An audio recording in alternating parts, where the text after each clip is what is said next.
In order for us to understand thermodynamics, we need to come up with certain definitions as we delve deeper into this topic. We are going to divide our experiments in the lab into two parts, and we will call them the system and the surroundings.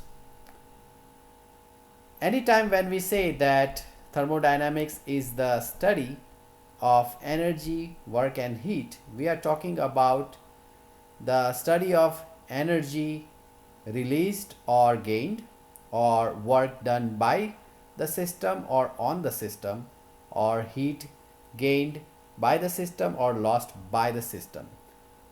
And that is why we need to define what is the system. And everything that is not the system is considered to be the surroundings. Well, think of it this way, that there is money in the world, right? There is a lot of money in the world, and then there is your own bank account in which you have money. You may earn a living, and as your salary, you may gain some money. The money flows into the bank account, and then the money flows out of the bank account whenever you use that money if to buy whatever consumer product you want to buy and to pay your bills. So basically, in your mind, you already have this idea of the system and the surroundings. In this case, the system is what you own, the bank account in which you have your own money. And everything outside of the system, everything that goes on in the world, all the exchange of money and buying and selling, well, it doesn't concern you directly. That's not your money, and that's the surroundings.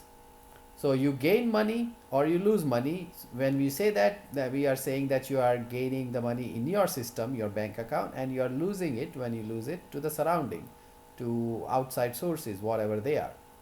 Similarly, we make similar definitions in chemistry.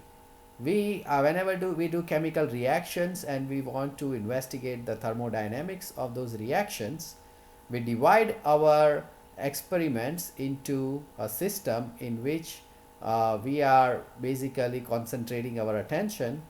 It contains the process under study, whether it's a beaker in which some mixture is being heated, or there is more elaborate setup uh, where you have a system of beakers in which reactions is taking place, or something else, whatever field of study it is. In chemistry, usually you are have your glassware in which chemistry happens, but it could be, you could be an engineer and your system could be a mechanical body such as a car, while everything beyond the car would be the surroundings. Similarly, for a chemist, the beakers in which or a glassware in which a reaction is taking place is the system. Surrounding is the air and the literally the room in which the lab room in which the reaction is taking place. Basically, the surrounding is the rest of the universe. We do not concern ourselves beyond a certain point, such as when it comes to chemistry, our system might be our glassware, and our surroundings might be the uh, immediate surroundings, like within the room, within the lab.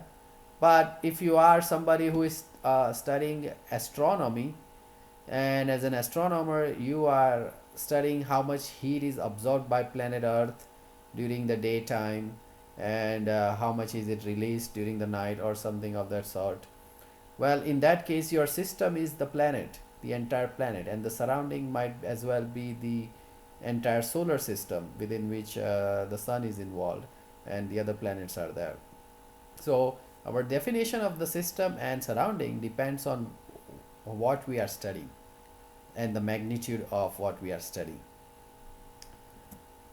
In chemistry, in a chemical reaction, energy can be lost from the system, but when it's lost, similar to how money is lost from a bank account, it goes outside the bank account. Similarly, energy that's lost from the system goes to the surroundings. And when energy is gained by the system, again, where do we get it from? We do not just get it out of nowhere. It must be gained from the surroundings. Energy enters from the surrounding into the system. or energy is lost from the system to the surrounding.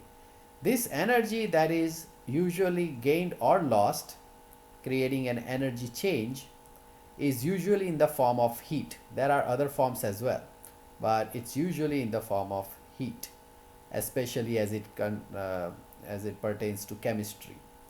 And we can measure this change. In thermodynamics, we measure the change in the energy gained or lost by our system. Here is an example or rather a cartoon version of that situation. Here is our system within some surrounding, and that system is losing heat energy, also called thermal energy, and the temperature of the surrounding goes up. Now, if we gain heat from the surroundings, then temperature of our system would go up, but the temperature of our surroundings would go down. So this is one example. We will look at more elaborate examples having to do with actual chemical reactions.